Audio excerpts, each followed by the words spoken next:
안녕하십니까, 책돌입니다. 오늘 소개해드릴 책은 우리가 결정한 행복입니다. 저자는 아서 C. 브룩스, 출판사는 RHK입니다.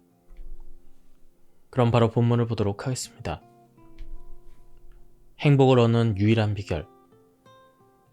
바르셀로나 작은 아파트 침대에 내가 친가족처럼 사랑하는 나의 장모 알비나 케베도가 누워있다. 향년 93세인 그는 이제 자신이 인생의 말년에 다다랐음을 알고 있다. 알비나의 마음은 쇠약해졌으나 정신은 여전히 또렷했고 기억도 생생했다. 그날 알비나는 내게 젊고 건강했던 수십 년 전의 과거 이야기를 들려주었다.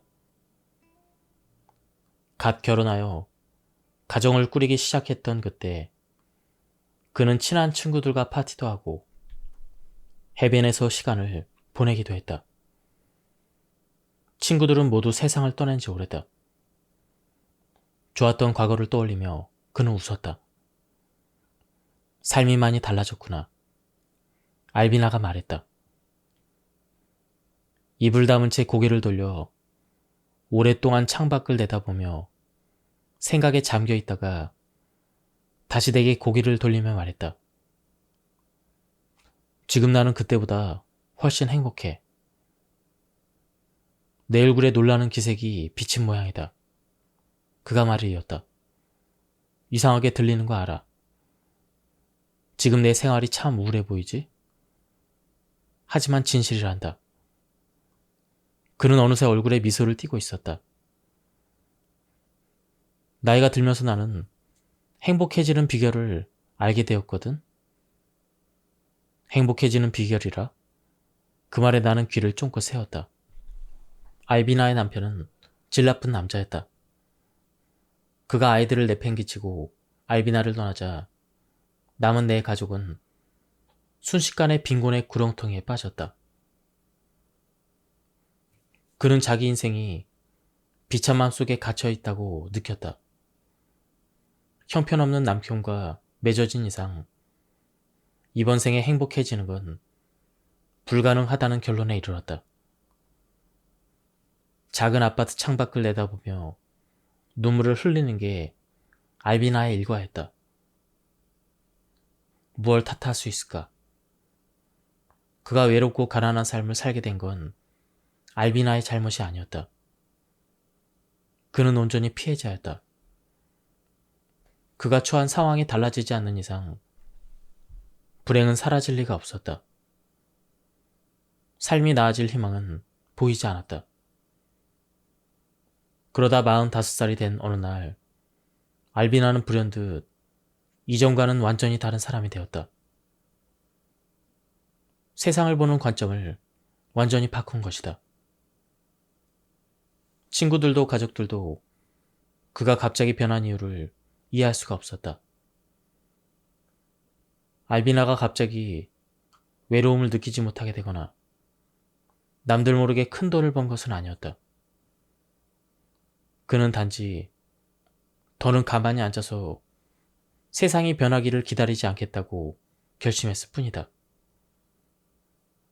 삶은 원래 내 것이었으니 되찾겠노라 마음먹었다. 가장 중요한 결심은 교사가 되려고 대학에 등록을 한 것이었다. 물론 학업은 쉽지 않았다. 가정을 꾸려나가는 동시에 자기 나이에 반밖에 되지 않는 학생들과 더불어 밤낮으로 공부하는 건 대단히 고된 일이었지만 그는 포기하지 않았다. 3년 뒤에 알비나는 대학을 수석으로 졸업했다. 그렇게 알비나는 자기 손으로 인생을 바꾸어가기 시작했다. 그는 새로운 커리어를 시작했고 이내 자기 일을 사랑하게 되었다. 경제적으로 어려운 동네에서 빈곤에 시달리는 아이들과 가족들을 가르치며 그는 진정으로 자신다운 삶을 찾았다고 느꼈다. 알비나는 스스로 일해서 번 돈으로 세 아이를 키워냈고 살면서 여러 소중한 친구들을 사귀었다. 친구들은 마지막 순간까지 그의 곁을 지켜주었으며 훗날 그의 장례식에서 눈물을 흘렸다. 그로부터 10년이 지난 뒤 알비나의 변덕스러운 남편이 가정으로 돌아오고 싶다는 뜻을 밝혀왔다.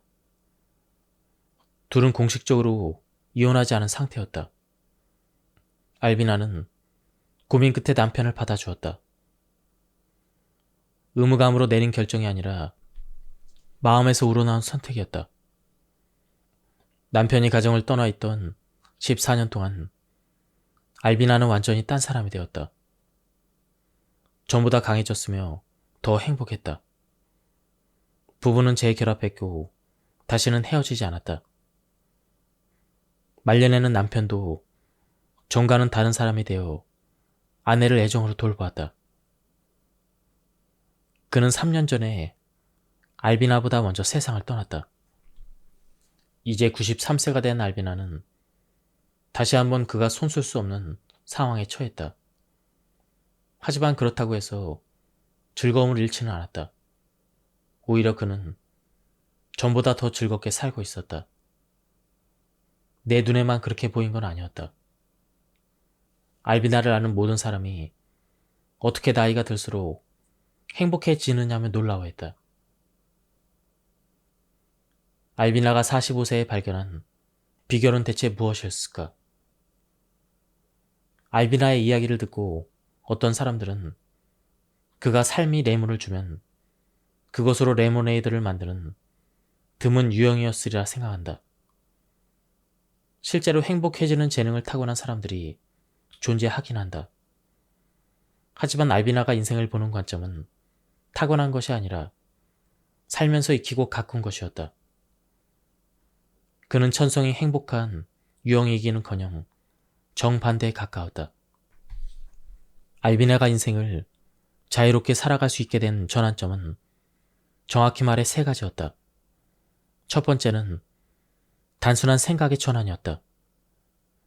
40대 중반의 어느 날 알비나는 문득 생각했다. 지금까지는 자기 바깥의 세상이 달라져야만 행복해질 수 있다고 믿었다. 그도 그럴 것이 그를 괴롭히는 문제들은 전부 바깥에서 온 것이었다. 그에게 주어진 불운은 바깥에서 온 문제였다. 그를 향한 남들의 행동도 바깥에서 온 문제였다.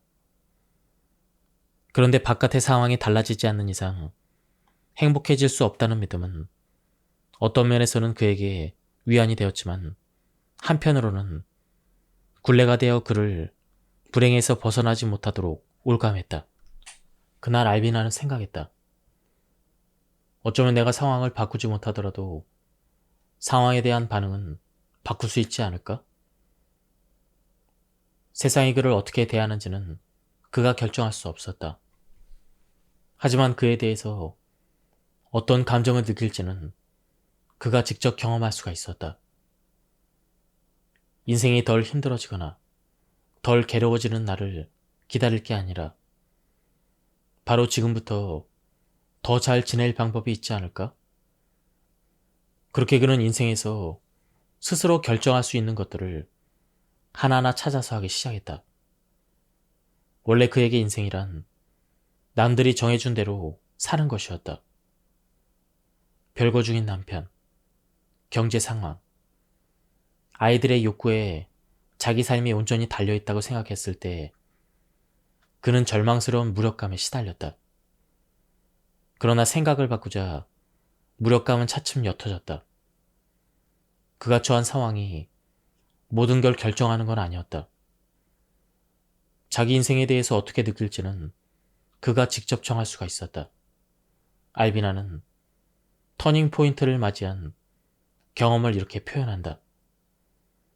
생각을 바꾸기 전까지는 망해가는 회사의 형편없는 일자리에 어쩔 수 없이 붙잡혀 살아가는 기분이었다고. 하지만 생각을 바꾸자 사실은 그 회사의 CEO가 자신이라는 사실을 깨닫게 되었다. 물론 그렇다고 해서 모든 걸 완벽하게 고칠 묘수가 생긴 건 아니었다. CEO도 당연히 힘들고 괴로울 때가 있다. 하지만 그는 분명히 자기 삶을 결정할 큰 힘을 지니고 있었고 그 힘을 활용해서 삶에서 좋은 것들을 직접 찾아낼 수가 있었다. 두 번째는 의식적으로 선택한 행동이었다. 알비나는 단지 깨달음을 얻은 데서 그치지 않고 깨달음을 발판 삼아 실천에 나섰다. 남들이 달라지기만을 바라던 수동적인 태도에서 벗어나 자신이 마음대로 통제할 수 있는 단 한 사람, 자기 자신을 통제하는 데 집중하기 시작했다. 알비나는 여전히 여느 사람처럼 부정적인 감정을 느꼈다. 그러나 부정적인 감정이 고개를 들 때 전부 다 의식적으로 선택을 해서 반응하기 시작했다. 반사적인 반응에서 벗어나자 그는 생산성을 갉아먹는 부정적인 감정 대신 감사나 희망, 연민, 유머 등 긍정적인 감정을 더 많이 느끼게 되었다. 알비나는 나아가 자기 문제에만 몰두하는 습관에서 벗어나 자신을 둘러싼 세상에 더 많은 관심을 기울이기 시작했다. 매번 의식적으로 선택해서 행동하는 건 당연히 쉽지 않았다.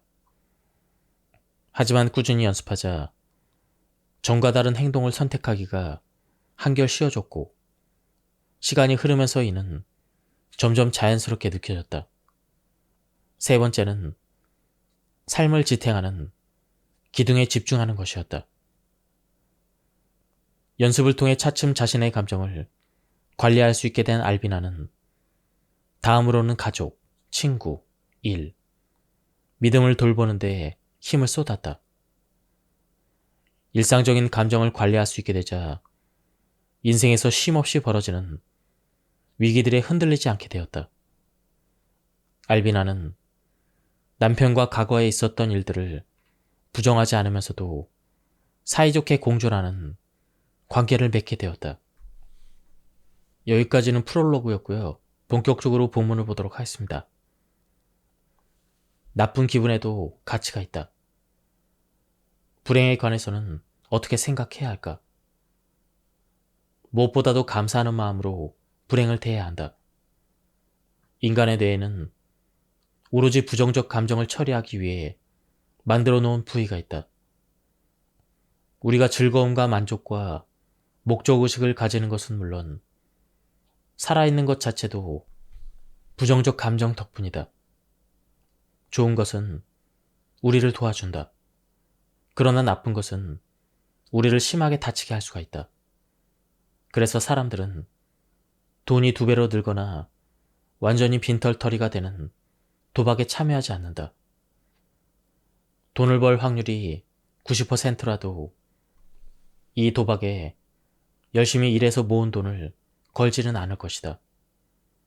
단 10%의 확률이라도 소중한 것을 잃는 건 끔찍하기 때문이다. 따라서 인간은 위험을 경계하여 자신을 안전하게 지키기 위해 긍정적인 느낌보다 부정적인 느낌을 처리하는데 더 적합하도록 진화했다.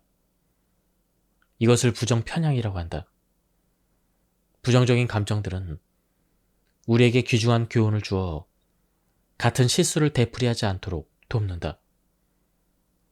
작고한 심리치료사 에미 거트는 연구를 통해 부정적 감정이 자신이 처한 환경의 문제에 적절히 주의를 기울이고 해결책을 찾게 하는 유익한 반응일 수 있음을 밝혀내게 되었다.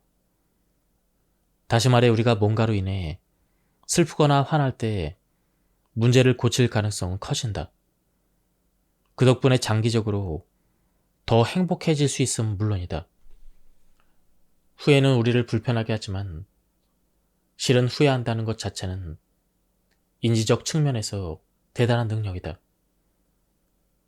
과거의 나로 돌아가서 어떻게 이와 다르게 행동할 수 있을지를 상상하고 그렇게 만들어진 새로운 시나리오를 염두에 두고 현재가 어떻게 달라졌을지 상상하고 허구 속의 현재를 현실에서 경험하는 현재와 비교를 해본다. 예를 들어 지금 배우자와 관계가 삐걱거린다면 후에는 당신을 작년으로 데려갈 것이다. 배우자에게 옹졸하게 굴고 짜증을 냈던 걸 기억하고 중요한 순간인데 더 인내심을 발휘하고 다정을 베풀어서 배우자에게 상처를 주지 않는 자신의 모습을 상상해 보는 것이다. 그 상태로 다시 오늘로 빨리 감기를 하면 배우자와의 관계가 더 틀어지기 전에 회복할 방법이 보일 것이다. 이 과정은 후회가 불편하긴 하지만 우리에게 가르침을 주는 이유를 설명해 준다.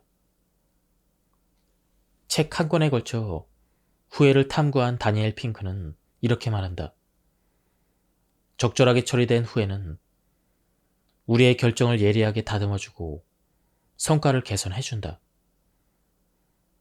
누군가와 사이가 벌어진 다음에 절망에 빠져 단순히 일이 지금과 다르게 풀렸기를 바라는 것보다는 무엇이 잘못되었는지 허심탄회하게 생각해보고 그 경험에서 가르침을 얻으면 장래에 더 나은 인간관계를 맺을 수가 있다. 요점은 이것이다. 불행한 느낌이 없다면 우리는 살아남을 수도, 새로운 것을 배울 수도, 좋은 아이디어를 떠올릴 수도 없다. 만에 하나 우리가 불행을 모조리 없앨 수 있더라도 정말로 불행을 인생에서 삭제하는 건 큰 실수이다. 최고로 좋은 인생을 살아가는 비밀은 불행을 있는 그대로 온전히 받아들이고 불행에서 배우고 성장하고 거기서 비롯되는 감정들을 잘 관리하는 데 있다. 물리적 현실을 바꾸는 것보다 부정적 감정을 경험하는 방식을 바꾸는 게 훨씬 쉽다. 감정을 바꾼다는 개념이 부자연스럽게 느껴질지 모르겠지만 감정은 좋을 때나 나쁠 때나 만약 제멋대로라 통제할 수 없는 존재처럼 느껴진다. 이럴 때 메타엔진은 훨씬 효과적이고 건강하며 지속적인 해법을 제안한다. 당신이 처한 상황이 당신 안에 어떤 감정들을 자극하고 있는지 살펴보자. 그 감정들이 당신이 아닌 제3자에게 일어나고 있는 것처럼 감정을 관찰하고 수용하라. 종이에 감정들을 적어서 의식 안으로 완전히 끌어와라. 마지막으로 부정적 감정에 휩쓸리지 않은 채 당신 삶에 일어나길 원하는 결과를 고려했을 때 선택하고 싶은 반응이 무엇인지 생각해보자. 당신이 지금 하는 일 때문에 심한 우울에 빠져 있다고 하자. 일은 지루하고 스트레스는 심하며 무능한 상사 아래에서 일하는 건 역시 고역이다. 당신은 매일 울적한 기분으로 기진맥진한 몸을 이끌고 퇴근한다. 집에 돌아오면 기분 전환을 한답시고 멍청한 TV 프로그램을 틀어놓고 술을 너무 마시는 게 일상이 되었다. 그렇다면 내일은 새로운 전술을 시도해보자. 일과 도중 1시간에 몇 분씩 쉬는 시간을 내서 자문을 해보자. 지금 내 기분이 어떻지? 그 순간 느끼는 기분을 종이에 적어보자. 퇴근한 후에는 일과 중에 경험한 것들과 느낀 것들을 돌아보며 기록을 한다. 그 느낌들의 당신이 어떻게 반응했는지 돌이켜볼 때 어떤 반응이 건설적이었고 건설적이지 못했는지를 차근차근 적어본다. 2주 동안 이렇게 일과를 되돌아보면 자신의 감정을 훨씬 잘 통제하고 전보다 생산적으로 행동할 수가 있다. 이 지점에 이르면 당신이 처한 외적 환경도 더 잘 관리할 수가 있을 것이다. 보에티우스는 불공정한 상황을 바꿀 수는 없었지만 그 상황을 대하는 자신의 태도는 바꿀 수가 있었다. 나쁜 건 아무것도 없다. 나쁘다는 생각으로 인해 나빠질 뿐이다. 역으로 평정심을 갖고 대하면 모든 상황이 행복하다. 이 말을 마음에 새기고 실천하는 것이 더 행복해지는 비결이다. 메타인지를 잘 활용하려면 실천이 필요하다. 메타인지라는 개념을 처음 접했다면 실천은 더욱 절실해진다. 메타인지를 실천하는 데는 실용적인 4가지 방법이 있다. 첫째, 강렬한 감정을 경험할 때 그 감정을 가만히 관찰하라. 석가모니는 자신을 따르는 이들에게 감정을 관리하려면 그 감정이 다른 사람에게 일어나고 있는 것처럼 한 발짝 떨어져서 관찰해야 한다고 가르쳤다. 그래야만 감정을 의식적으로 이해하고 감정이 파괴적인 힘을 얻기 전에 자연스럽게 지나가도록 놔둘 수가 있다. 예를 들어 친구나 배우자와 의견이 충돌해서 화가 날 때 감정 관찰을 시도해본다. 차분히 앉아서 지금 경험하는 감정에 대해서 생각해보는 것이다. 감정이 당신의 변형계에서 전전두피질로 물리적으로 이동하는 모습을 상상하라. 분노가 다른 사람에게 일어나고 있는 것처럼 유심히 관찰을 한다. 그 다음 자신에게 말해준다. 나는 분노가 아니야. 분노는 나를 휘두르지 않을 것이다. 나를 대신해서 결정을 내리지 않을 것이다. 이로써 당신은 한결 차분해지고 스스로 선택을 통제하는 힘을 잃지 않게 된다. 둘째, 감정을 기록하라. 속상할 때 감정을 글로 옮기기만 해도 즉시 기분이 나아진다는 걸 이미 알고 있을지 모르겠다. 사실 기록은 메타인지를 키우는 가장 좋은 방법 중 하나이다. 막 싹트고 있는 감정을 구체적 생각으로 옮김으로써 전전두피질을 활용하게 되기 때문이다. 감정 기록을 통해 당신은 감정에 대한 지식을 얻고 감정 조절력이 높아지고 통제감까지 얻을 것이다. 최근 한 연구에서는 과제로 구조적인 자기 성찰 기록을 남긴 대학생들이 학교에 관한 자신의 감정을 더 잘 이해하고 조절할 수 있었다고 밝혔다. 해야 할 일이 잔뜩 쌓여 있어서 스트레스를 받을 때 머릿속에서 문제를 조직화하려면 메타인지의 힘을 빌릴 수밖에 없다. 변형계는 정보를 올리도록 맞춤 설계되어 있으므로 목록을 만들지는 못한다. 바쁜 하루를 앞두고 있다면 아침에 커피 한 잔을 마시면서 오늘 해야 될 일 중 중요한 것부터 우선순위를 정하여 목록을 적어라. 이제 전전두피질이 깨어났다. 통제감이 목록을 만들기 전보다 커졌을 것이다. 목록을 만드는 일의 또 다른 강점은 정신적 여유가 생겨서 어떤 일을 오늘 해야 되는지, 어떤 일을 내일로 미뤄도 되는지, 심지어 어떤 일을 아예 하지 않아도 되는지 결정하도록 돕는다는 것이다. 또 다른 예로 연인과 원치 않게 사이가 나빠졌다고 생각해보자. 이때 변형계가 시키는 대로 따랐다가는 아마 곧장 다툼이 일어날 것이다. 그보다는 며칠 상황을 지켜보면서 둘 사이에서 일어난 일을 최대로 정확하게 기록을 하고 당신이 그에 어떻게 반응했는지도 적어보는 것이다. 당신이 좀 더 건설적인 방향으로 다르게 반응했더라면 상대가 어떻게 나왔을지도 생각해서 적어보자. 그렇게 하다 보면 상황에 좀 더 차분하게 대처할 수 있게 될 것이다. 셋째, 부정적 기억뿐 아니라 긍정적 기억의 데이터베이스를 만들어보라. 기분과 기억은 같은 순환고리에 속해 있다. 나쁜 기억은 나쁜 기분을 낳고 나쁜 기분은 나쁜 기억을 재구성하도록 이끈다. 변형계가 크게 활성화된 상태에서는 당신 인생의 모든 부분이 끔찍하며 앞으로도 달라질 가능성이 없다는 어느 모로 보나 틀린 결론에 다다르기 일쑤이다. 그러나 의식적으로 더 행복한 기억을 떠올리면 이 파국의 순환고리에 제동을 걸 수가 있다.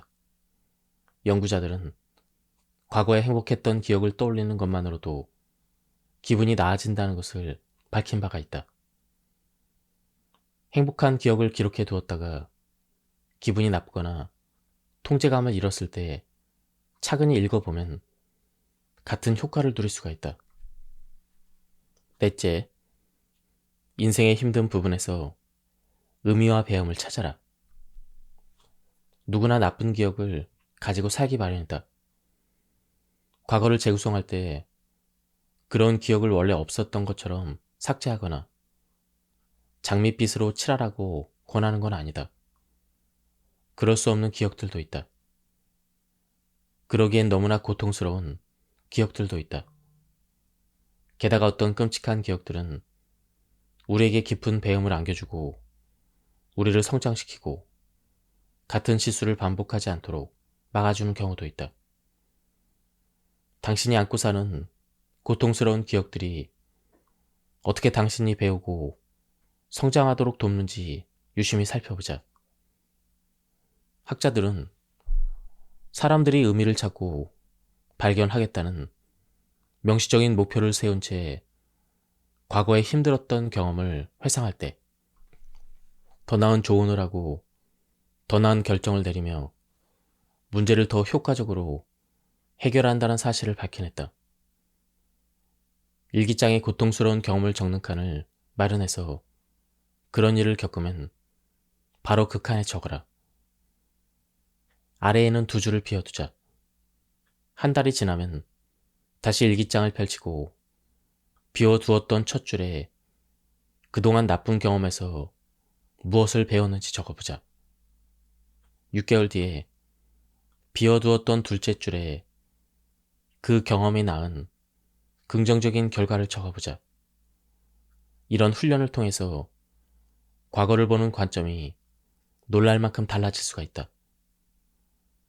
직장에서 승진에 탈락했다고 치자. 당신이 실망하고 상처받는 건 당연하다. 아마 친구들에게 한바탕 속풀이를 하거나 그런 일이 애초에 일어나지 않은 것처럼 회피하고 싶을 것이다. 당장 떠오르는 행동을 실행에 옮기기 전에 먼저 일기장에 적고 승진 탈락이라고 적어라. 한 달 뒤 다시 일기장을 펼치고 그 경험을 통해서 얻은 교훈을 적어보자. 실망감은 5일 만에 가뿐히 극복했다. 이런 내용들이다. 6개월 뒤에 다시 일기장을 펼치고 그 경험이 불러온 긍정적 결과를 함께 적어보자. 새로운 일자리를 찾기 시작했고 더 마음에 드는 일을 찾았다. 이런 결과일 것이다. 지나치게 높은 부정 민감도는 인생의 좋은 것들을 알아보기 어렵게 만든다. 이로 인해 생긴 장면들은 사소한 위협과 실제 위협을 분간하기 어렵게 만든다. 민감도를 낮추는 방법 중 하나는 감정 수용체에 부정적 감정이 결합하지 못하도록 다른 긍정적인 느낌을 채워 넣는 것이다. 그중 가장 효과적인 것은 감사이다. 사람들은 감사를 상황으로부터 자연스럽게 우러나오는 것이라고 생각한다. 상황이 나쁠 때 감사를 느끼는 것은 불가능하다고 생각한다. 하지만 이는 오해이다. 알고 보면 감사는 상황에 반응하여 저절로 생겨나는 느낌이 아니라 오히려 살면서 능동적으로 실천하는 행동에 가깝다. 만일 지금 당신이 감사할 대상이 별로 없다고 느낄지라도 충분히 감사를 실천할 수가 있다. 아니, 실천을 해야 한다. 당신 자신을 위해서이다. 감사는 우리의 회복 탄력성을 높여주고 뇌의 보상 회로에 속하는 내측 전전 두피질을 활성화한다. 그리고 낭만적인 감정의 끈을 튼튼하게 만들어 연인 관계를 개선하고 우정을 북돋아주고 위기 상황에서도 지속되는 가족 간의 유대감을 만들어준다. 감사에는 혈압과 식단 같은 여러 건강 지표를 개선하는 효과도 있다. 감사는 우리를 더 나은 사람으로 만든다. 대략 2000년 전에 로마의 철학자 키케로는 감사가 가장 훌륭한 미덕일 뿐 아니라 다른 모든 미덕의 어버이라고 썼다. 현대 연구에서 그의 말이 옳았음이 밝혀졌다. 감사는 우리를 더 관대하고 더 참을성 있고 덜 물질주의적인 사람으로 만들어준다. 이는 우리가 감사할 때 남을 어떻게 대하는지 생각해보면 쉽게 이해가 된다. 직장에서 승진하고 연봉이 인상된 직후에 카페에 가면 바리스타를 대하는 말투가 평소보다 훨씬 친절해지곤 한다. 감사를 실천하는 제일 좋은 방법은 메타인지 실천을 위한 일기장의 감사칸을 만드는 것이다. 당신에게 일어난 일 중 감사할 만한 것. 예를 들어 다른 사람이 당신에게 친절하게 굴거나 애정을 표현한 경험 등을 기록해서 기억하는 것이다. 2012년 약 1,000명을 대상으로 이루어진 어느 연구에서는 인생에 감사할 것이 무척 많다. 나는 여러 사람들에게 감사한다. 이런 문장에 동의하는 사람들이 긍정적 감정을 경험했으며 우울증 증상을 더 적게 경험한다는 사실이 밝혀졌다. 일기장에 적어둔 감사한 기억을 주기적으로 복습해서 기억하고 어려운 순간이 닥쳤을 때 당신의 정신이 자동으로 감사를 떠올리도록 훈련을 해보자. 여기서 유념할 사항이 있다. 실제로 감사하지 않은 것에 감사하는 척하는 건 금물이다. 당신을 무례하게 대한 운전자에게 도리어 감사하지는 말라는 것이다. 고통스러운 대상포진을 감사 목록에 넣어서는 안 될 것이다. 그래도 감사를 느낄 장애물과 진짜로 감사할 대상은 다르다. 강요에 의한 감사는 진심으로 감사할 동력을 앗아간다. 어릴 적에 누군가에게 감사하다는 편지나 말을 강요받았을 때 정말로 감사할 기분이 들었는지 기억을 해보자. 진심으로 감사할 수 없는 것들은 그냥 있는 그대로 받아들이고 감사할 수 있는 것에만 감사를 해보자. 감사는 물론 평소에도 좋지만 특히 싫어하는 상황에 던져져서 즉각적인 위안이 필요한 급성 부정성의 순간에 적용해도 효과가 좋다. 마음의 준비가 필요한 가족 모임에 참석한다고 치자. 가기 전에 모임과는 전혀 무관하며 당신이 진심으로 감사하는 것들에 대해서 생각하는 시간을 보내자. 소중한 친구들, 좋아하는 직업을 가졌다는 것, 건강이 좋다는 것 등 이러한 것들에 감사해보자. 그러면 당신의 마음은 감사로 채워져서 앞에 펼쳐진 힘든 상황을 견디기가 훨씬 쉬워질 것이다. 감사의 효과를 높이는 방법 중 하나는 기도나 명상이다. 몇몇 연구자들은 독실한 종교인이 아니더라도 기도를 더 많이 하는 것과 감사가 강한 상관관계를 보이는 데 주목했다. 기도가 내키지 않는다면 나는 축복받았으며 남들을 축복할 것이다. 이런 문장을 읊으며 조용히 산책하는 것처럼 기도와 비슷한 관조적 활동도 유용하다. 감사하는 마음을 키우는 또 다른 방법은 죽음에 대해서 생각하는 것이다. 2011년 연구자들은 자기 죽음을 생생하게 상상한 사람이 감사하는 마음을 평균보다 11% 높게 경험한다는 사실을 발견했다. 행복 연구에서 단일 행동으로 이만큼 효과가 뛰어난 것은 드문 일이다. 그러니 감사한 마음이 절실히 필요한 교구라면 몇 분만이라도 당신이 죽게 될 여러 방법을 생각해보자. 실제로 죽지는 않으니 살아있음에 감사를 느끼게 된다.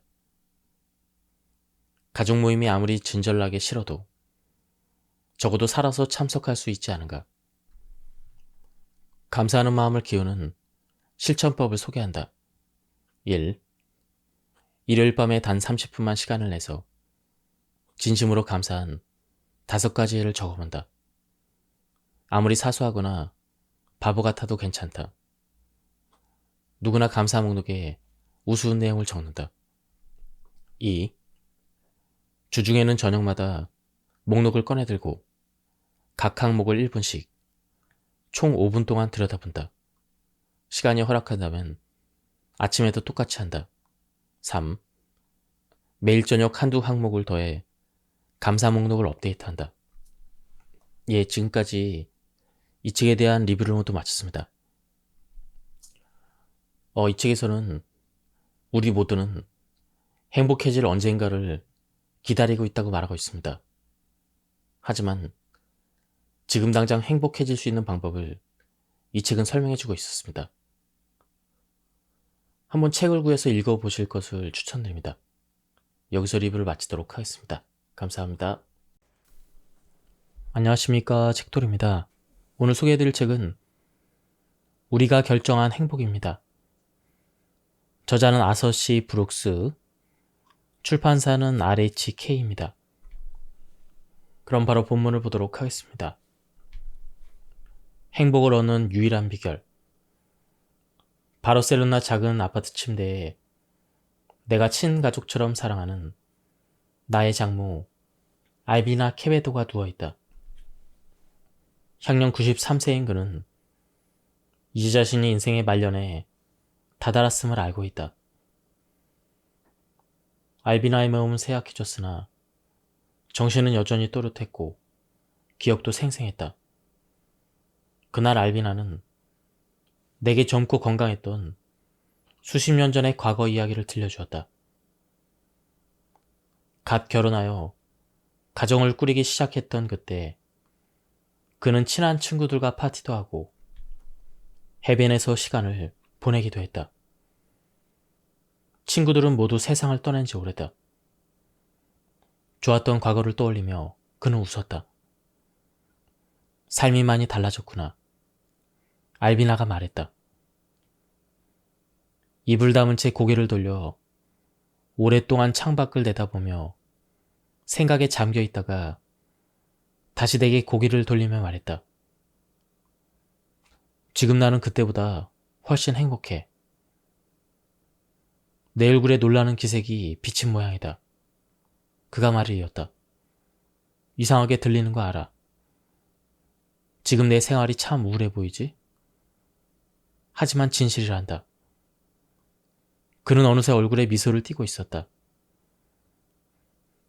나이가 들면서 나는 행복해지는 비결을 알게 되었거든. 행복해지는 비결이라? 그 말에 나는 귀를 쫑긋 세웠다. 알비나의 남편은 질 나쁜 남자였다. 그가 아이들을 내팽개치고 알비나를 떠나자 남은 내 가족은 순식간에 빈곤의 구렁텅이에 빠졌다. 그는 자기 인생이 비참함 속에 갇혀있다고 느꼈다.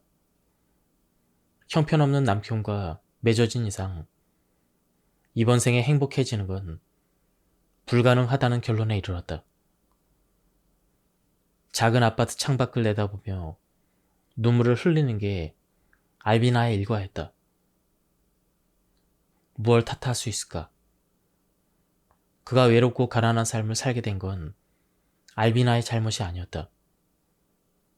그는 온전히 피해자였다. 그가 처한 상황이 달라지지 않는 이상 불행은 사라질 리가 없었다. 삶이 나아질 희망은 보이지 않았다. 그러다 45살이 된 어느 날 알비나는 불현듯 이전과는 완전히 다른 사람이 되었다. 세상을 보는 관점을 완전히 바꾼 것이다. 친구들도 가족들도 그가 갑자기 변한 이유를 이해할 수가 없었다. 알비나가 갑자기 외로움을 느끼지 못하게 되거나 남들 모르게 큰 돈을 번 것은 아니었다. 그는 단지 더는 가만히 앉아서 세상이 변하기를 기다리지 않겠다고 결심했을 뿐이다. 삶은 원래 내 것이었으니 되찾겠노라 마음먹었다. 가장 중요한 결심은 교사가 되려고 대학에 등록을 한 것이었다. 물론 학업은 쉽지 않았다. 가정을 꾸려나가는 동시에 자기 나이에 반밖에 되지 않는 학생들과 더불어 밤낮으로 공부하는 건 대단히 고된 일이었지만 그는 포기하지 않았다. 3년 뒤에 알비나는 대학을 수석으로 졸업했다. 그렇게 알비나는 자기 손으로 인생을 바꾸어가기 시작했다. 그는 새로운 커리어를 시작했고 이내 자기 일을 사랑하게 되었다. 경제적으로 어려운 동네에서 빈곤에 시달리는 아이들과 가족들을 가르치며 그는 진정으로 자신다운 삶을 찾았다고 느꼈다. 알비나는 스스로 일해서 번 돈으로 세 아이를 키워냈고 살면서 여러 소중한 친구들을 사귀었다. 친구들은 마지막 순간까지 그의 곁을 지켜주었으며 훗날 그의 장례식에서 눈물을 흘렸다.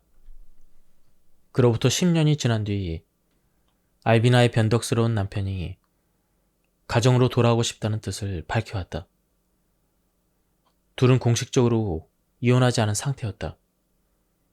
알비나는 고민 끝에 남편을 받아주었다. 의무감으로 내린 결정이 아니라 마음에서 우러나온 선택이었다. 남편이 가정을 떠나 있던 14년 동안 알비나는 완전히 딴 사람이 되었다. 전보다 강해졌으며 더 행복했다. 부부는 재결합했고 다시는 헤어지지 않았다. 말년에는 남편도 정과는 다른 사람이 되어 아내를 애정으로 돌보았다. 그는 3년 전에 알비나보다 먼저 세상을 떠났다. 이제 93세가 된 알비나는 다시 한번 그가 손쓸 수 없는 상황에 처했다. 하지만 그렇다고 해서 즐거움을 잃지는 않았다. 오히려 그는 전보다 더 즐겁게 살고 있었다. 내 눈에만 그렇게 보인 건 아니었다.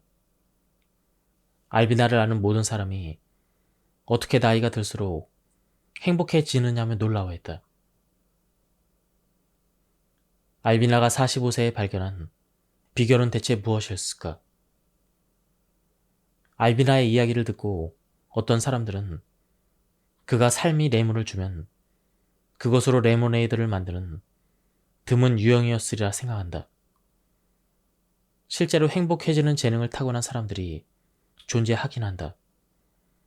하지만 알비나가 인생을 보는 관점은 타고난 것이 아니라 살면서 익히고 가꾼 것이었다. 그는 천성이 행복한 유형이기는커녕 정반대에 가까웠다. 알비나가 인생을 자유롭게 살아갈 수 있게 된 전환점은 정확히 말해 세 가지였다. 첫 번째는 단순한 생각의 전환이었다. 40대 중반의 어느 날 알비나는 문득 생각했다. 지금까지는 자기 바깥의 세상이 달라져야만 행복해질 수 있다고 믿었다. 그도 그럴 것이 그를 괴롭히는 문제들은 전부 바깥에서 온 것이었다. 그에게 주어진 불운은 바깥에서 온 문제였다. 그를 향한 남들의 행동도 바깥에서 온 문제였다. 그런데 바깥의 상황이 달라지지 않는 이상 행복해질 수 없다는 믿음은 어떤 면에서는 그에게 위안이 되었지만 한편으로는 굴레가 되어 그를 불행에서 벗어나지 못하도록 올감했다. 그날 알비나는 생각했다. 어쩌면 내가 상황을 바꾸지 못하더라도 상황에 대한 반응은 바꿀 수 있지 않을까? 세상이 그를 어떻게 대하는지는 그가 결정할 수 없었다.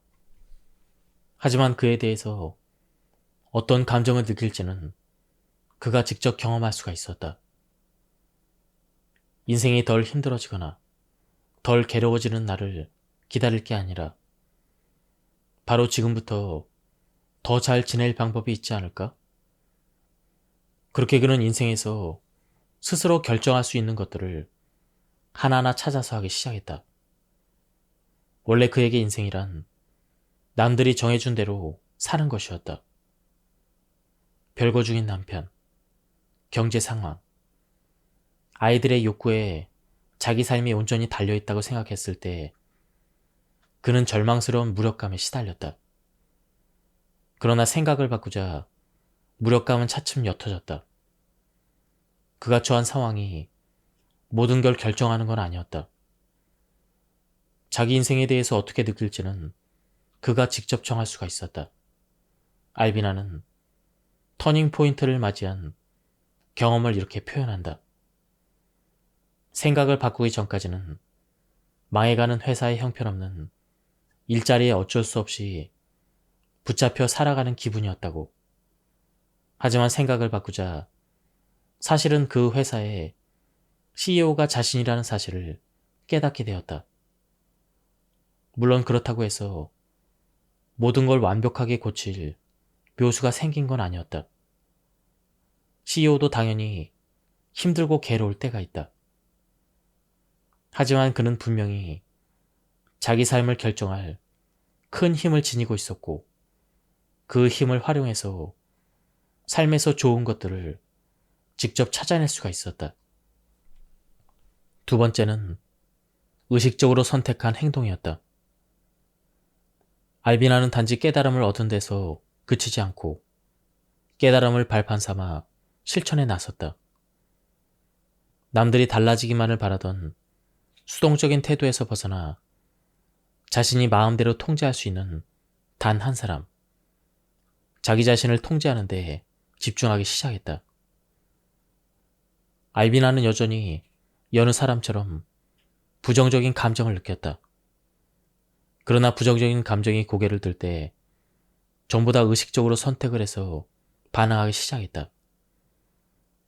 반사적인 반응에서 벗어나자 그는 생산성을 갉아먹는 부정적인 감정 대신 감사나 희망, 연민, 유머 등 긍정적인 감정을 더 많이 느끼게 되었다.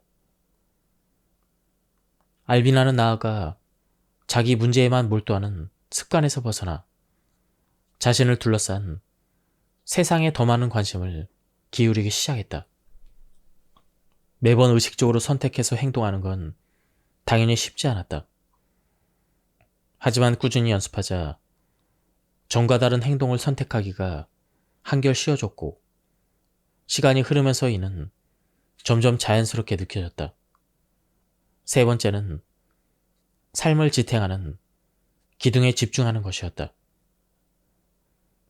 연습을 통해 차츰 자신의 감정을 관리할 수 있게 된 알비나는 다음으로는 가족, 친구, 일, 믿음을 돌보는 데에 힘을 쏟았다.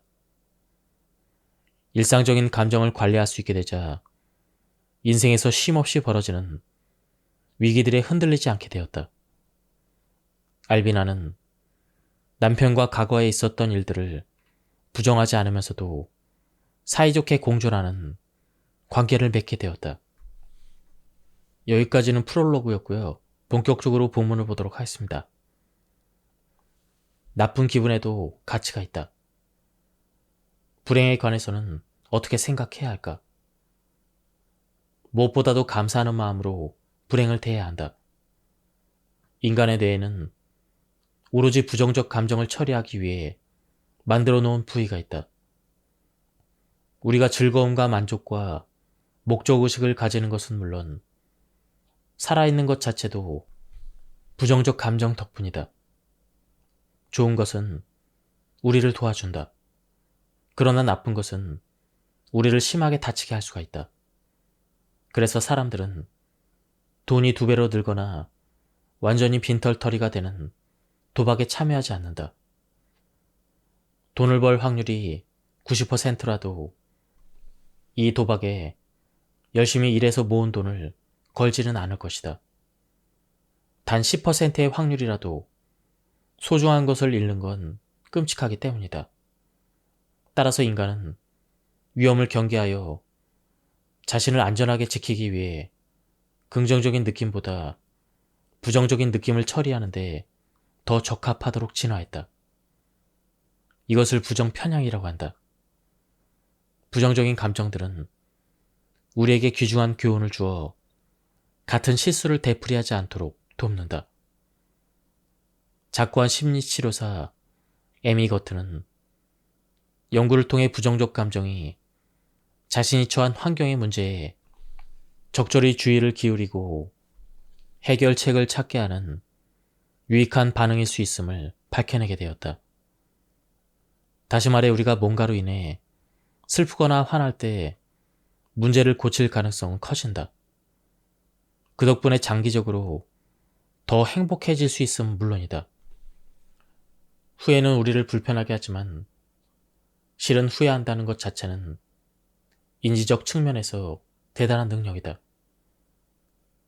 과거의 나로 돌아가서 어떻게 이와 다르게 행동할 수 있을지를 상상하고 그렇게 만들어진 새로운 시나리오를 염두에 두고 현재가 어떻게 달라졌을지 상상하고 허구 속의 현재를 현실에서 경험하는 현재와 비교를 해본다. 예를 들어 지금 배우자와 관계가 삐걱거린다면 후회는 당신을 작년으로 데려갈 것이다. 배우자에게 옹졸하게 굴고 짜증을 냈던 걸 기억하고 중요한 순간인데 더 인내심을 발휘하고 다정을 베풀어서 배우자에게 상처를 주지 않는 자신의 모습을 상상해 보는 것이다. 그 상태로 다시 오늘로 빨리 감기를 하면 배우자와의 관계가 더 틀어지기 전에 회복할 방법이 보일 것이다. 이 과정은 후회가 불편하긴 하지만 우리에게 가르침을 주는 이유를 설명해 준다. 책 한 권에 걸쳐 후회를 탐구한 다니엘 핑크는 이렇게 말한다. 적절하게 처리된 후회는 우리의 결정을 예리하게 다듬어주고 성과를 개선해준다. 누군가와 사이가 벌어진 다음에 절망에 빠져 단순히 일이 지금과 다르게 풀렸기를 바라는 것보다는 무엇이 잘못되었는지 허심탄회하게 생각해보고 그 경험에서 가르침을 얻으면 장래에 더 나은 인간관계를 맺을 수가 있다. 요점은 이것이다. 불행한 느낌이 없다면 우리는 살아남을 수도, 새로운 것을 배울 수도, 좋은 아이디어를 떠올릴 수도 없다. 만에 하나 우리가 불행을 모조리 없앨 수 있더라도 정말로 불행을 인생에서 삭제하는 건 큰 실수이다. 최고로 좋은 인생을 살아가는 비밀은 불행을 있는 그대로 온전히 받아들이고 불행에서 배우고 성장하고 거기서 비롯되는 감정들을 잘 관리하는 데 있다. 물리적 현실을 바꾸는 것보다 부정적 감정을 경험하는 방식을 바꾸는 게 훨씬 쉽다. 감정을 바꾼다는 개념이 부자연스럽게 느껴질지 모르겠지만 감정은 좋을 때나 나쁠 때나 만약 제멋대로라 통제할 수 없는 존재처럼 느껴진다. 이럴 때 메타엔진은 훨씬 효과적이고 건강하며 지속적인 해법을 제안한다. 당신이 처한 상황이 당신 안에 어떤 감정들을 자극하고 있는지 살펴보자. 그 감정들이 당신이 아닌 제3자에게 일어나고 있는 것처럼 감정을 관찰하고 수용하라. 종이에 감정들을 적어서 의식 안으로 완전히 끌어와라. 마지막으로 부정적 감정에 휩쓸리지 않은 채 당신 삶에 일어나길 원하는 결과를 고려했을 때 선택하고 싶은 반응이 무엇인지 생각해보자. 당신이 지금 하는 일 때문에 심한 우울에 빠져 있다고 하자. 일은 지루하고 스트레스는 심하며 무능한 상사 아래에서 일하는 건 역시 고역이다. 당신은 매일 울적한 기분으로 기진맥진한 몸을 이끌고 퇴근한다. 집에 돌아오면 기분 전환을 한답시고 멍청한 TV 프로그램을 틀어놓고 술을 너무 마시는 게 일상이 되었다. 그렇다면 내일은 새로운 전술을 시도해보자. 일과 도중 1시간에 몇 분씩 쉬는 시간을 내서 자문을 해보자. 지금 내 기분이 어떻지? 그 순간 느끼는 기분을 종이에 적어보자. 퇴근한 후에는 일과 중에 경험한 것들과 느낀 것들을 돌아보며 기록을 한다. 그 느낌들의 당신이 어떻게 반응했는지 돌이켜볼 때 어떤 반응이 건설적이었고 건설적이지 못했는지를 차근차근 적어본다. 2주 동안 이렇게 일과를 되돌아보면 자신의 감정을 훨씬 잘 통제하고 전보다 생산적으로 행동할 수가 있다. 이 지점에 이르면 당신이 처한 외적 환경도 더 잘 관리할 수가 있을 것이다. 보에티우스는 불공정한 상황을 바꿀 수는 없었지만 그 상황을 대하는 자신의 태도는 바꿀 수가 있었다. 나쁜 건 아무것도 없다. 나쁘다는 생각으로 인해 나빠질 뿐이다. 역으로 평정심을 갖고 대하면 모든 상황이 행복하다. 이 말을 마음에 새기고 실천하는 것이 더 행복해지는 비결이다. 메타인지를 잘 활용하려면 실천이 필요하다. 메타인지라는 개념을 처음 접했다면 실천은 더욱 절실해진다. 메타인지를 실천하는 데는 실용적인 4가지 방법이 있다. 첫째, 강렬한 감정을 경험할 때 그 감정을 가만히 관찰하라. 석가모니는 자신을 따르는 이들에게 감정을 관리하려면 그 감정이 다른 사람에게 일어나고 있는 것처럼 한 발짝 떨어져서 관찰해야 한다고 가르쳤다. 그래야만 감정을 의식적으로 이해하고 감정이 파괴적인 힘을 얻기 전에 자연스럽게 지나가도록 놔둘 수가 있다. 예를 들어 친구나 배우자와 의견이 충돌해서 화가 날 때 감정 관찰을 시도해본다. 차분히 앉아서 지금 경험하는 감정에 대해서 생각해보는 것이다. 감정이 당신의 변형계에서 전전두피질로 물리적으로 이동하는 모습을 상상하라. 분노가 다른 사람에게 일어나고 있는 것처럼 유심히 관찰을 한다. 그 다음 자신에게 말해준다. 나는 분노가 아니야. 분노는 나를 휘두르지 않을 것이다. 나를 대신해서 결정을 내리지 않을 것이다. 이로써 당신은 한결 차분해지고 스스로 선택을 통제하는 힘을 잃지 않게 된다. 둘째, 감정을 기록하라. 속상할 때 감정을 글로 옮기기만 해도 즉시 기분이 나아진다는 걸 이미 알고 있을지 모르겠다. 사실 기록은 메타인지를 키우는 가장 좋은 방법 중 하나이다. 막 싹트고 있는 감정을 구체적 생각으로 옮김으로써 전전두피질을 활용하게 되기 때문이다. 감정 기록을 통해 당신은 감정에 대한 지식을 얻고 감정 조절력이 높아지고 통제감까지 얻을 것이다. 최근 한 연구에서는 과제로 구조적인 자기 성찰 기록을 남긴 대학생들이 학교에 관한 자신의 감정을 더 잘 이해하고 조절할 수 있었다고 밝혔다. 해야 할 일이 잔뜩 쌓여 있어서 스트레스를 받을 때 머릿속에서 문제를 조직화하려면 메타인지의 힘을 빌릴 수밖에 없다. 변형계는 정보를 울리도록 맞춤 설계되어 있으므로 목록을 만들지는 못한다. 바쁜 하루를 앞두고 있다면 아침에 커피 한 잔을 마시면서 오늘 해야 될 일 중 중요한 것부터 우선순위를 정하여 목록을 적어라. 이제 전전두피질이 깨어났다. 통제감이 목록을 만들기 전보다 커졌을 것이다.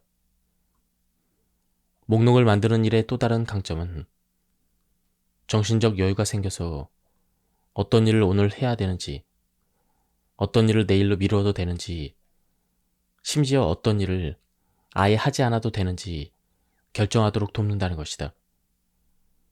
또 다른 예로 연인과 원치 않게 사이가 나빠졌다고 생각해보자. 이때 변형계가 시키는 대로 따랐다가는 아마 곧장 다툼이 일어날 것이다.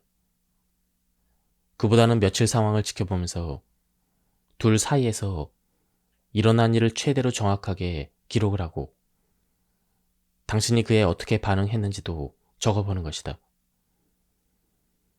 당신이 좀 더 건설적인 방향으로 다르게 반응했더라면 상대가 어떻게 나왔을지도 생각해서 적어보자.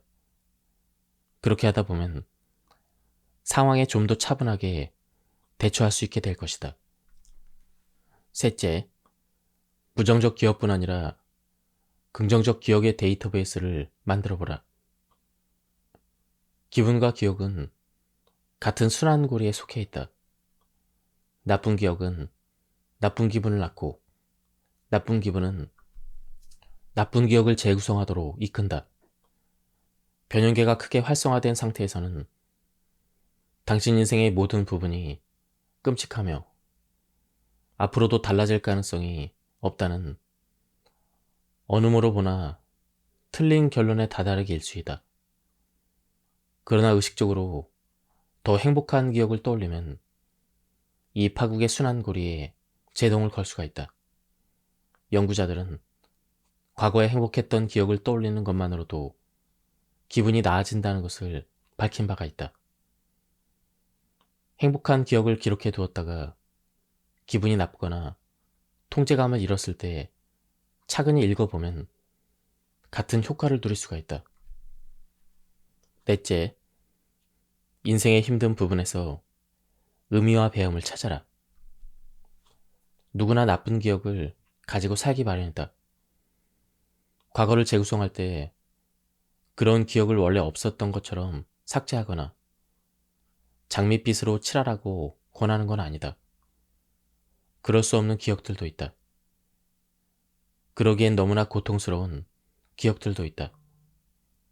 게다가 어떤 끔찍한 기억들은 우리에게 깊은 배움을 안겨주고 우리를 성장시키고 같은 실수를 반복하지 않도록 막아주는 경우도 있다. 당신이 안고 사는 고통스러운 기억들이 어떻게 당신이 배우고 성장하도록 돕는지 유심히 살펴보자. 학자들은 사람들이 의미를 찾고 발견하겠다는 명시적인 목표를 세운 채 과거에 힘들었던 경험을 회상할 때 더 나은 조언을 하고 더 나은 결정을 내리며 문제를 더 효과적으로 해결한다는 사실을 밝혀냈다. 일기장에 고통스러운 경험을 적는 칸을 마련해서 그런 일을 겪으면 바로 그 칸에 적어라. 아래에는 두 줄을 비워두자. 한 달이 지나면 다시 일기장을 펼치고 비워두었던 첫 줄에 그동안 나쁜 경험에서 무엇을 배웠는지 적어보자. 6개월 뒤에 비워두었던 둘째 줄에 그 경험이 낳은 긍정적인 결과를 적어보자. 이런 훈련을 통해서 과거를 보는 관점이 놀랄 만큼 달라질 수가 있다. 직장에서 승진에 탈락했다고 치자. 당신이 실망하고 상처받는 건 당연하다. 아마 친구들에게 한바탕 속풀이를 하거나 그런 일이 애초에 일어나지 않은 것처럼 회피하고 싶을 것이다. 당장 떠오르는 행동을 실행에 옮기기 전에 먼저 일기장에 적고 승진 탈락이라고 적어라. 한 달 뒤 다시 일기장을 펼치고 그 경험을 통해서 얻은 교훈을 적어보자. 실망감은 5일 만에 가뿐히 극복했다. 이런 내용들이다. 6개월 뒤에 다시 일기장을 펼치고 그 경험이 불러온 긍정적 결과를 함께 적어보자. 새로운 일자리를 찾기 시작했고 더 마음에 드는 일을 찾았다. 이런 결과일 것이다. 지나치게 높은 부정 민감도는 인생의 좋은 것들을 알아보기 어렵게 만든다. 이로 인해 생긴 장면들은 사소한 위협과 실제 위협을 분간하기 어렵게 만든다. 민감도를 낮추는 방법 중 하나는 감정 수용체에 부정적 감정이 결합하지 못하도록 다른 긍정적인 느낌을 채워 넣는 것이다. 그중 가장 효과적인 것은 감사이다. 사람들은 감사를 상황으로부터 자연스럽게 우러나오는 것이라고 생각한다. 상황이 나쁠 때 감사를 느끼는 것은 불가능하다고 생각한다. 하지만 이는 오해이다. 알고 보면 감사는 상황에 반응하여 저절로 생겨나는 느낌이 아니라 오히려 살면서 능동적으로 실천하는 행동에 가깝다. 만일 지금 당신이 감사할 대상이 별로 없다고 느낄지라도 충분히 감사를 실천할 수가 있다. 아니, 실천을 해야 한다. 당신 자신을 위해서이다. 감사는 우리의 회복 탄력성을 높여주고 뇌의 보상 회로에 속하는 내측 전전 두피질을 활성화한다. 그리고 낭만적인 감정의 끈을 튼튼하게 만들어 연인 관계를 개선하고 우정을 북돋아주고 위기 상황에서도 지속되는 가족 간의 유대감을 만들어준다. 감사에는 혈압과 식단 같은 여러 건강 지표를 개선하는 효과도 있다. 감사는 우리를 더 나은 사람으로 만든다. 대략 2000년 전에 로마의 철학자 키케로는 감사가 가장 훌륭한 미덕일 뿐 아니라 다른 모든 미덕의 어버이라고 썼다. 현대 연구에서 그의 말이 옳았음이 밝혀졌다. 감사는 우리를 더 관대하고 더 참을성 있고 덜 물질주의적인 사람으로 만들어준다. 이는 우리가 감사할 때 남을 어떻게 대하는지 생각해보면 쉽게 이해가 된다. 직장에서 승진하고 연봉이 인상된 직후에 카페에 가면 바리스타를 대하는 말투가 평소보다 훨씬 친절해지곤 한다. 감사를 실천하는 제일 좋은 방법은 메타인지 실천을 위한 일기장의 감사칸을 만드는 것이다. 당신에게 일어난 일 중 감사할 만한 것. 예를 들어 다른 사람이 당신에게 친절하게 굴거나 애정을 표현한 경험 등을 기록해서 기억하는 것이다. 2012년 약 1,000명을 대상으로 이루어진 어느 연구에서는 인생에 감사할 것이 무척 많다. 나는 여러 사람들에게 감사한다. 이런 문장에 동의하는 사람들이 긍정적 감정을 경험했으며 우울증 증상을 더 적게 경험한다는 사실이 밝혀졌다. 일기장에 적어둔 감사한 기억을 주기적으로 복습해서 기억하고 어려운 순간이 닥쳤을 때 당신의 정신이 자동으로 감사를 떠올리도록 훈련을 해보자. 여기서 유념할 사항이 있다. 실제로 감사하지 않은 것에 감사하는 척하는 건 금물이다. 당신을 무례하게 대한 운전자에게 도리어 감사하지는 말라는 것이다. 고통스러운 대상 포진을 감사 목록에 넣어서는 안 될 것이다. 그래도 감사를 느낄 장애물과 진짜로 감사할 대상은 다르다. 강요에 의한 감사는 진심으로 감사할 동력을 앗아간다. 어릴 적에 누군가에게 감사하다는 편지나 말을 강요받았을 때 정말로 감사할 기분이 들었는지 기억을 해보자. 진심으로 감사할 수 없는 것들은 그냥 있는 그대로 받아들이고 감사할 수 있는 것에만 감사를 해보자. 감사는 물론 평소에도 좋지만 특히 싫어하는 상황에 던져져서 즉각적인 위안이 필요한 급성 부정성의 순간에 적용해도 효과가 좋다. 마음의 준비가 필요한 가족 모임에 참석한다고 치자. 가기 전에 모임과는 전혀 무관하며 당신이 진심으로 감사하는 것들에 대해서 생각하는 시간을 보내자. 소중한 친구들, 좋아하는 직업을 가졌다는 것, 건강이 좋다는 것 등 이러한 것들에 감사해보자. 그러면 당신의 마음은 감사로 채워져서 앞에 펼쳐진 힘든 상황을 견디기가 훨씬 쉬워질 것이다. 감사의 효과를 높이는 방법 중 하나는 기도나 명상이다. 몇몇 연구자들은 독실한 종교인이 아니더라도 기도를 더 많이 하는 것과 감사가 강한 상관관계를 보이는 데 주목했다. 기도가 내키지 않는다면 나는 축복받았으며 남들을 축복할 것이다. 이런 문장을 읊으며 조용히 산책하는 것처럼 기도와 비슷한 관조적 활동도 유용하다. 감사하는 마음을 키우는 또 다른 방법은 죽음에 대해서 생각하는 것이다. 2011년 연구자들은 자기 죽음을 생생하게 상상한 사람이 감사하는 마음을 평균보다 11% 높게 경험한다는 사실을 발견했다. 행복 연구에서 단일 행동으로 이만큼 효과가 뛰어난 것은 드문 일이다. 그러니 감사한 마음이 절실히 필요한 경우라면 몇 분만이라도 당신이 죽게 될 여러 방법을 생각해보자. 실제로 죽지는 않으니 살아있음에 감사를 느끼게 된다. 가족 모임이 아무리 진절나게 싫어도 적어도 살아서 참석할 수 있지 않은가. 감사하는 마음을 키우는 실천법을 소개한다. 1. 일요일 밤에 단 30분만 시간을 내서 진심으로 감사한 5가지 일을 적어본다. 아무리 사소하거나 바보 같아도 괜찮다. 누구나 감사 목록에 우스운 내용을 적는다.